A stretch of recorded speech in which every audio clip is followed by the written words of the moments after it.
everyone.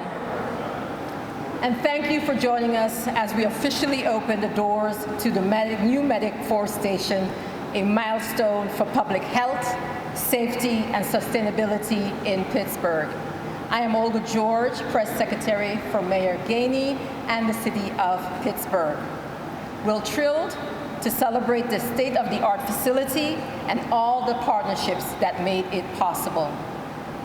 First, we'll have Claire Mastrobardino and Lily Hummel, project managers, who will walk us through the planning, design, and execution of this ambitious project, from concept to completion. They will highlight the collaborative efforts across the departments and the thoughtful details behind this essential new space. Claire, Lily? Thank you, Olga.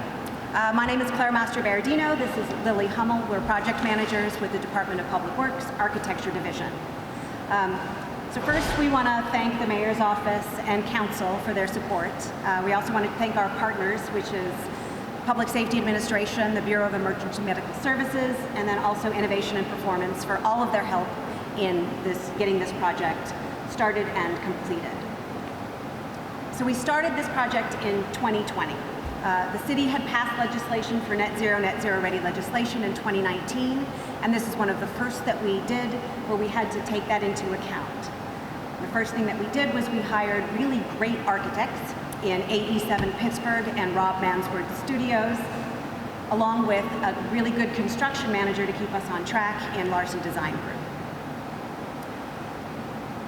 So we always have to balance our projects. We had an existing building that was built in the early 1900s. It was in terrible shape. It had undergone renovations that were not good, and it was not sized properly for EMS.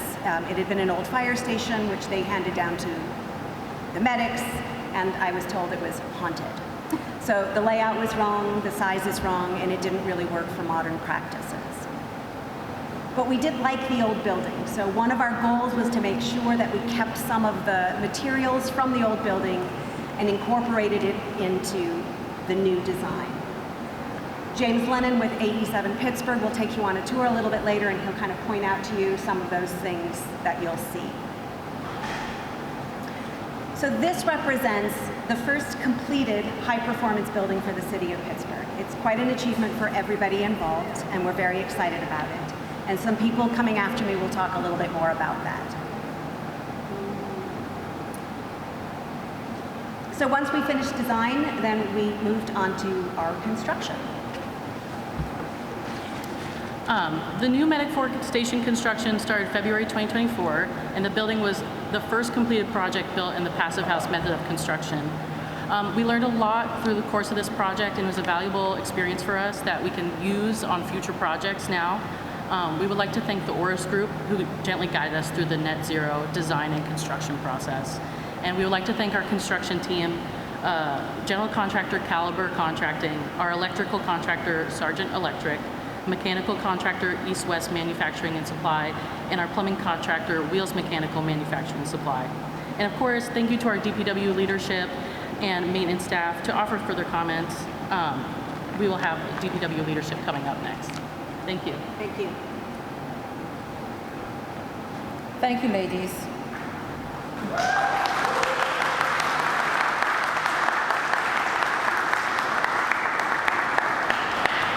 Next, we will hear from Chip Gall, the Assistant Director of Public Works and the Head of Facilities, who will provide you with information regarding Public Works' broader goals, including infrastructure modernization and meeting evolving legislation and environmental standards. Chip? Thank you, Olga. So as you all know, the city owns hundreds of buildings, and most of them have deferred maintenance and have had deferred maintenance for many decades. So with a significantly aging infrastructure, we need to make sure that every project that does get funded goes as far as we can take it. So that means addressing those facilities both in public safety and other city departments that have the most compromised conditions, but are nonetheless serving the most critical needs to communities. So Public Works has a facilities improvement master plan which outlines our department's goals to do just that, essentially ensuring that we're getting the best bang for our buck on our projects. So that is not just to address poor building conditions, but in so doing to build a more resilient infrastructure for future generations and anticipated climate challenges. So to that end, as Claire and Lily described, we are proud to present this new medic station, which is built with passive house design methods and satisfies the city's legislated net zero and net zero ready energy standards as well. So now I get to brag a little bit about our people. So I guess thank you to Claire and Lily. I'm very fortunate as a supervisor in this Bureau of Facilities that we're full of a staff that are incredibly talented in what they do and incredibly dedicated to what they do. And that's no more apparent than with these two project managers behind me. Those of you in public safety know Claire well, but for those that don't know her, she's driven dozens of critical infrastructure projects to completion over her tenure at Public Works. She is always on the ball, whether it's diving into the details of design and construction, whether it's holding contractors to scopes, or if it's taking a step back and making strategic decisions. She is always advancing the work in the best interests of public safety, her clients, the departments, and city residents and community as a whole. Projects like this are especially exciting for me as a supervisor to watch unfold because of the growth opportunities that it presents for the next generation of project managers like Lily that get a chance to learn and manage under Claire's guidance. I assure you that, like all projects, this project wasn't easy. It came with its unforeseen problems for which there were no blueprints or no pre-made plans on how to solve, but these two, as well as our other project managers, are always willing to roll up their sleeves, get creative and come up with alternative solutions and pick the best one and execute it. So while they just gave you some of the highlights of this project, and we'll go through more of the highlights on our walkthrough, I promise this was a challenging project, and yet here we are at the end with another successfully completed project. So in conclusion, I do just want to take one last opportunity to sincerely thank our leadership, the outstanding leadership of Claire Master-Berardino and Lily Hummel.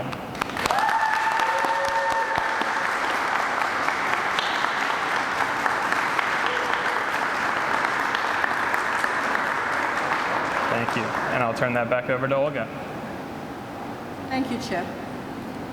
Now it's my special honor to introduce next the Chief of EMS, Amara Gilchrist, who will let you know about the station's design, EMS operations with features that promote responsive efficiency, crew health, and overall well-being. Chief?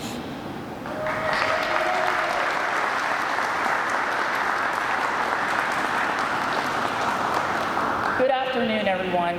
My name is Amara Gilchrist, and as Olga George mentioned, I'm the Chief of the Bureau of Emergency Medical Services. I have been a chief fortunate enough to be the first of many on many fronts.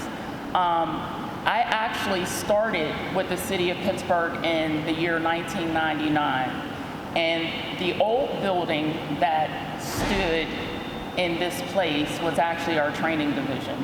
And I actually trained as a new EMT and paramedic on these very grounds. I also subsequently went on to be a medic that actually ran calls out of this station for a very long time. It's interesting to note that having done the walkthrough through the building, there are so many intricate touches that showcase the new state-of-the-art technology in the building, but also highlight the history and the existence of the old building. From the old DPS crest on the outside, to the subway tile on the inside, to the brick on the inside that came from the old building. It's amazing to see. As I said, I've been a chief here, and I've experienced a lot of firsts. Our first Black mayor, who has been so very supportive in all of our endeavors here with the Pittsburgh Bureau of EMS. I would also be remiss in not mentioning, since I became chief, we have hired the first all-female paramedic class.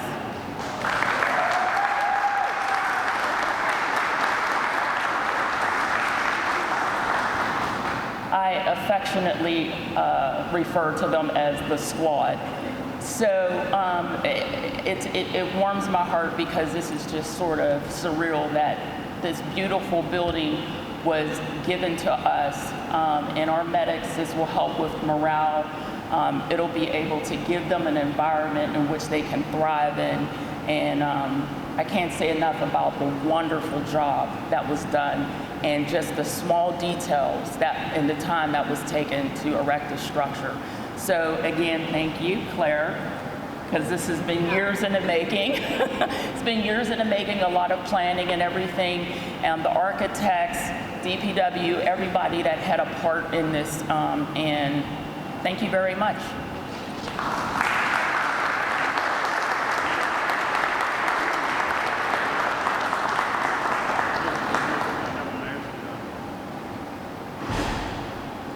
Thank you, Chief.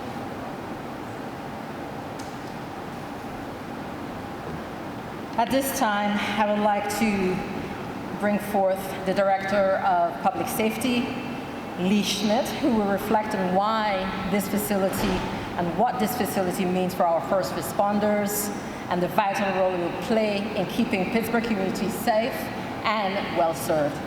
Director?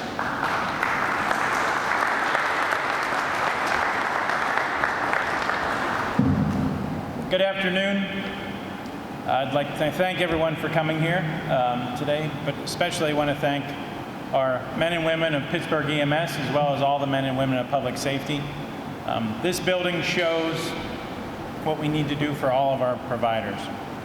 Pittsburgh has a great history of providing public safety, starting with Pittsburgh EMS here in this building, as the chief stated, for a long time, as well as now into the future. Our providers for EMS need to have the best facility for that to be their home when they're with us. They're working 12-hour shifts, 18-hour shifts, and we need to make sure they're comfortable, they feel safe, they feel secure, and they have the best amenities possible.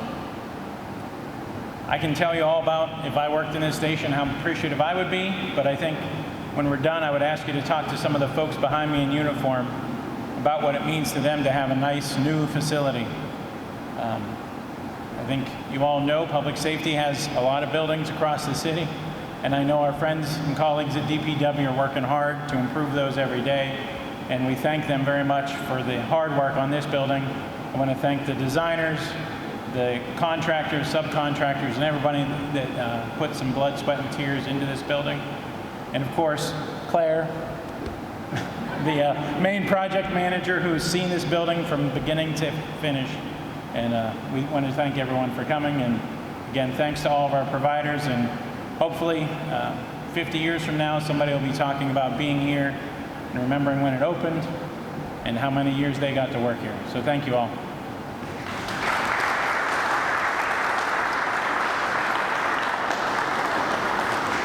Thank you, Director Schmidt.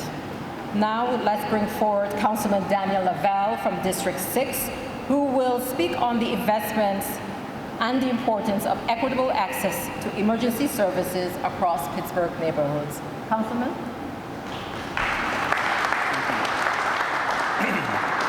Good afternoon, everyone. I'm actually going to be very brief, and I just want to make a couple of thank yous. First, I want to thank Chief Gilchrist for her strong leadership over the years. Second, I want to thank all the paramedics in the city of Pittsburgh. I have long said, I've said it in council meetings, and I'll say it here, I firmly believe we have the best EMS department in the entire country. They do a phenomenal job day in and day out. And lastly, I want to thank our mayor and everyone within his administration for delivering on this. This has been a conversation that's been years in the making. I want to thank him for delivering this building here today so that we can indeed have a world-class facility for a world-class EMS department. Thank you.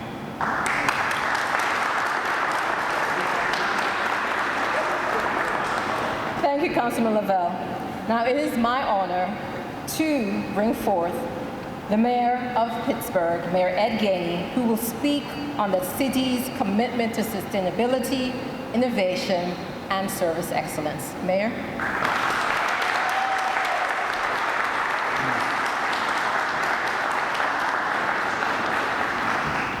You know it's warm in here when you get politicians to come up and speak for 30 seconds.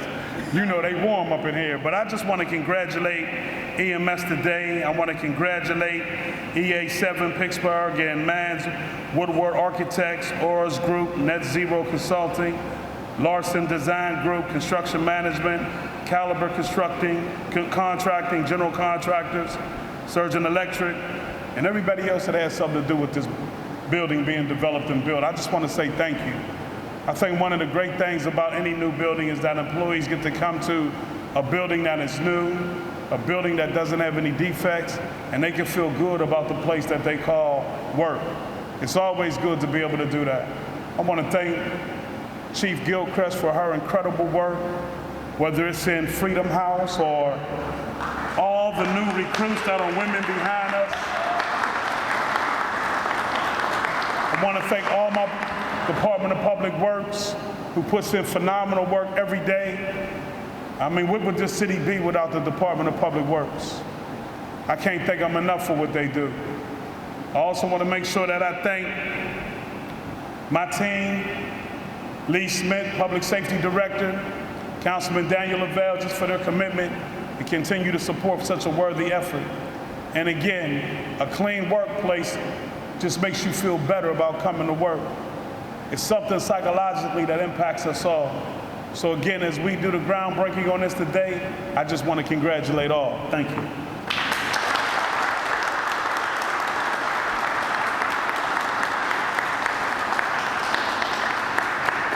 Thank you all. At this time, we're going to shift a little bit in the bay and do the official ribbon cutting.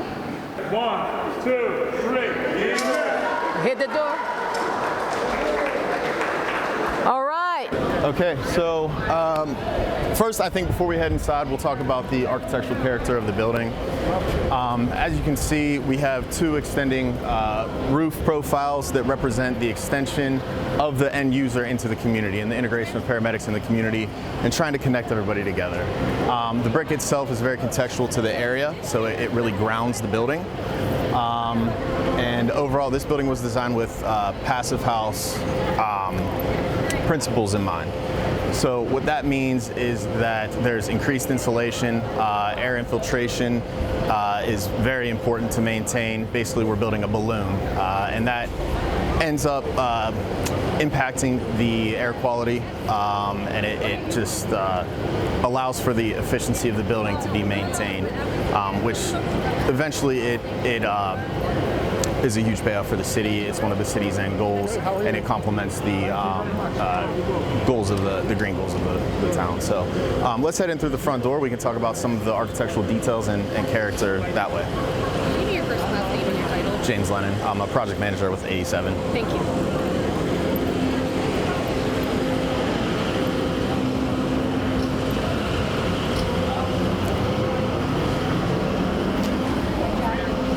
So as you can see, in keeping with the net zero goals of the city, all of the glass on the building is triple pane.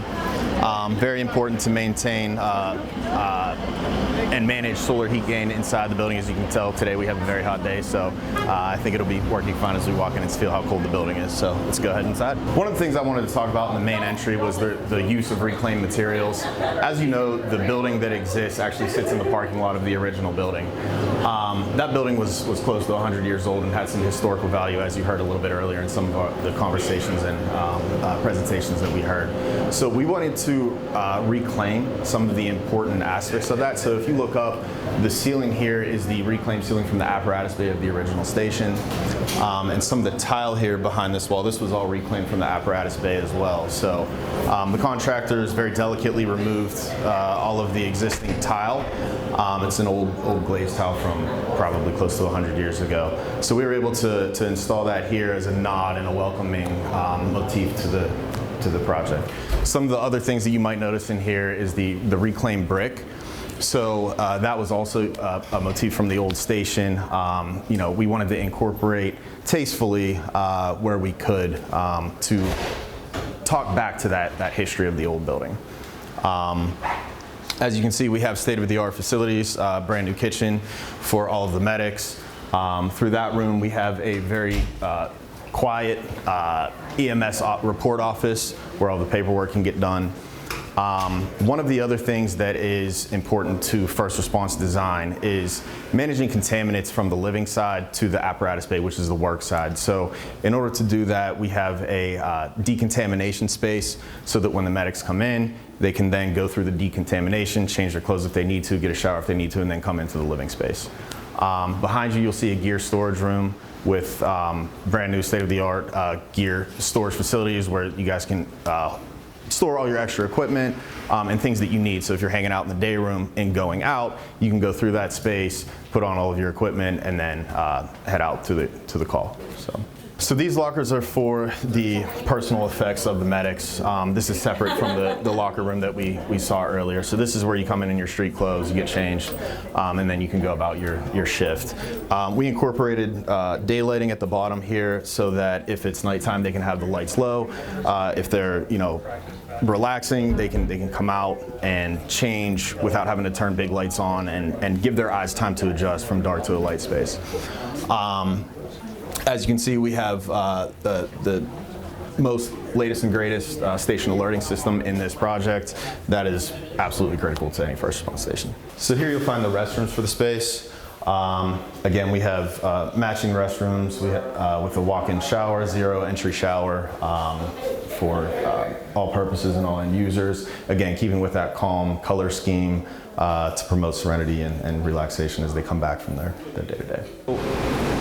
This is our apparatus bay. It's approximately 2,600 square foot. It has the capability of holding 4 different ambulances. This apparatus bay is half of the station. It is approximately 70 foot deep by 37 foot wide, all built with state-of-the-art equipment for the medics. As you can see, we have clerestory windows, plenty of natural daylight in here so that the medics can do their jobs. We have ventilation that helps to prevent that cleanliness and keep the space as clean as possible. So in the clerestory windows, you'll see louvers. The idea is that fresh air comes in through there, it sweeps across the floor, and then exits out the side of the building, so that there's always fresh air flow. There's no stale anything in here. In this room, we have our storage space for the medics to use for all of their supplies. We have a mezzanine up here that's designed for equipment and can be used for additional storage as needed. And then through there, we have the electrical room and the incoming water room, which is really the brains of this building. You'll notice the white units on the floor. Those are radiant floor heat manifolds. So in this space, we have heated integrated radiant flooring, which is very beneficial for the net zero goals of the project. The idea is that this space would be year-round at 50 to 55 degrees, and we don't have to condition the space as much as you would a living space in your traditional 70 to 72 degrees, or 68 if you like a little bit cooler. So, yeah, I think as we talked about a little bit earlier, a lot of this project was designed with net zero or passive house principles in mind. So again, what that means is high insulated walls. Most buildings have 2 to 4 inches. This building has 8 inches of insulation all the way around. So think of it as building almost like a Yeti cooler. Then the other part of this is air tightness.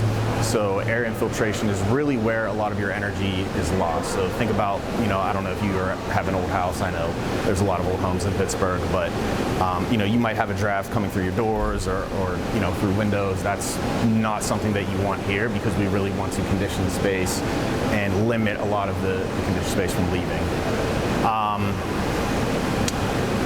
The roof construction is made with SIPS panels, so think of it as almost an ice cream sandwich, where there's 2 layers of plywood with insulation in between. That allowed us to maintain the low profile design of the roof while meeting some of those higher insulation goals. We have high efficiency equipment for the mechanicals as well that monitor and control all of that to make sure that we're hitting our needs that we need for the buildings.